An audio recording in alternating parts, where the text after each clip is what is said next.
You finish a full meal, plates clean, stomachs stretched, you're genuinely done. 20 minutes later, you're standing in front of the pantry, hand already on a bag of chips, and some part of your brain is insisting you're hungry again. Not a craving. Hungry. That feeling is not a character flaw. It's not weak willpower. It's the result of two competing signals fighting for control of your brain, and one of them just won a fight it shouldn't have.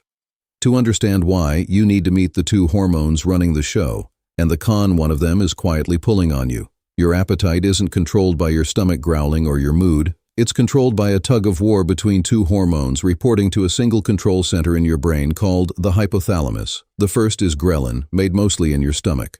Ghrelin is loud, urgent, and short-term. It rises before meals and screams, "Empty, feed me now." The second is leptin, made by your fat cells. Leptin is the opposite personality entirely, slow, steady, quiet. A long-term status report that says, "We have enough energy stored, you can relax." In a well-functioning system, these two signals balance each other out almost perfectly. The problem starts when your brain stops trusting one of them. Here's the honest version of how this is designed to run.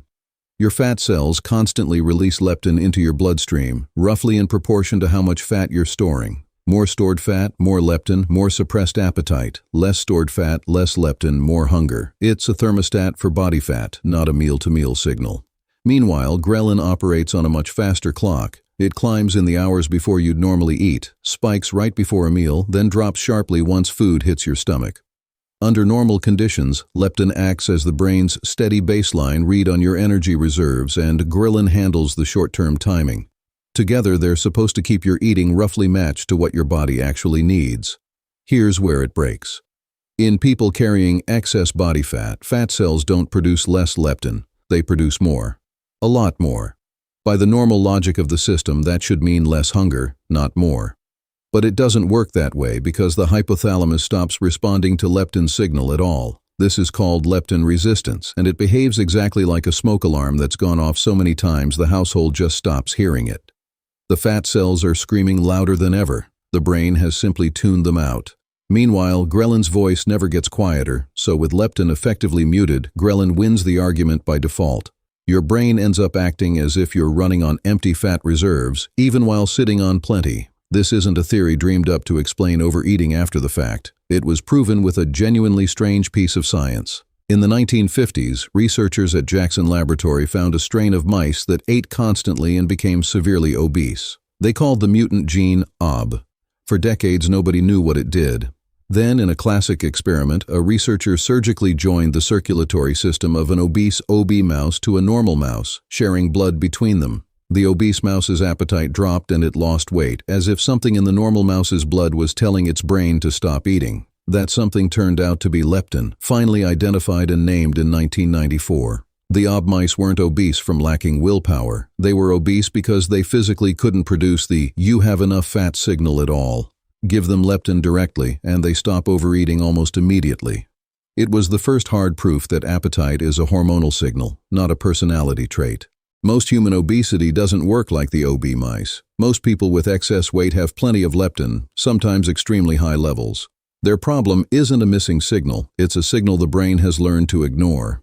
Researchers point to a few overlapping causes. Chronic low-grade inflammation, common with excess visceral fat, appears to interfere directly with leptin's ability to bind to its receptors in the hypothalamus. Constantly elevated leptin levels themselves may drive the same kind of desensitization you see with any overexposed signal. The receptors essentially downgrade their sensitivity from being bombarded non-stop. And getting leptin into the brain at all requires transport across the blood-brain barrier, a step that appears to get less efficient under these same metabolic conditions. Stack those together, and you get a body producing more of the "stop eating" signal than ever, while the brain becomes progressively worse at hearing it. This is the part that reframes the entire "just eat less" conversation. When someone with leptin resistance cuts calories, their fat stores shrink, which means leptin levels drop. To a brain that was already struggling to hear leptin, a further drop reads as a genuine famine warning, even though there's still plenty of fat on the body. Ghrelin rises, hunger becomes intense and persistent, energy expenditure quietly drops to conserve fuel. All classic starvation responses triggered by a body that isn't actually starving. This is not a discipline problem you can white-knuckle your way through indefinitely. It's a feedback loop actively working against the person using it, which is a large part of why weight loss through calorie cutting alone is so often regained. The encouraging part is that leptin resistance isn't necessarily permanent. The interventions that show the most consistent effect aren't exotic. They're the ones that reduce the chronic inflammation driving the resistance in the first place. Sufficient sleep matters more than most people expect. Even a few nights of restriction measurably raises ghrelin and blunts leptin's effect the next day. Reducing intake of highly processed, energy-dense foods appears to lower the inflammatory load that interferes with leptin signaling. Regular exercise improves leptin sensitivity independent of weight loss. And gradual, sustained fat loss, rather than aggressive crash dieting, gives the signaling system time to adjust instead of triggering the sharp leptin drop that sets off false alarms. None of this is about willpower. It's about giving a jam signal room to start working again. So the next time you're standing in front of the pantry 20 minutes after a full meal, genuinely convinced you're hungry, you're not imagining it and you're not failing at anything. Your fat cells are shouting a signal that's true. Your brain just isn't listening to it. Somewhere between the obby mice that couldn't make leptin at all and the modern brain that stopped hearing it, the same lesson holds. Hunger was never really about the food in front of you. It was always about which voice your brain decided to believe. So here's what I'll leave you with. The next time that pulls toward the pantry shows up 20 minutes after a full meal, you'll know exactly what's happening. It's not your stomach lying to you, it's a true signal getting lost on its way to being heard. What's something about your own body that changed the way you think about willpower once you actually learned the science behind it? Tell me in the comments. I read everyone. And if this changed how you think about hunger even a little, smash that like button, subscribe, and stick around. There's a lot more going on inside you than you think.